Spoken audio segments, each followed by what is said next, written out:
554তম তিৰুভাৱ তিথি উপলক্ষে আমি কোকৰাঝাৰ শংকৰদেৱ শিশু বিদ্যা নিকেতনো আজি ইয়াত গুৰুজনাৰ তিথিভাগ আয়োজন কৰিছোঁ।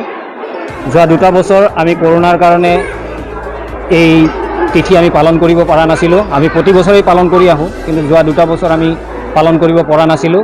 সেইবাবে আমি এইবুলি মাতৃভাৰতী আৰু আমাৰ নিকেতনৰ আচাৰ্য আৰু ছাত্ৰ ছাত্ৰীসকলৰ সহযোগত এইবুলি অনুষ্টুপীয়াকৈ হ'লেও পূৰ্বৰ দৰে আমি পুনৰ আজি গুৰুজনাৰ তিথিভাগ আয়োজন কৰিছোঁ। আৰু ইয়াত আমাৰ আই মাতৃসকলে ছাত্ৰ ছাত্ৰীসকলে নাম প্ৰসংগ কৰিছে আৰু তেনেদৰেই আমি আজিৰ তিথিভাগ আয়োজন কৰিছোঁ। তিৰুভাৱ তিথি শংকৰদেৱ শিশু বিদ্যা নিকেতন কোকৰাঝাৰত আমি আয়োজন কৰিছোঁ।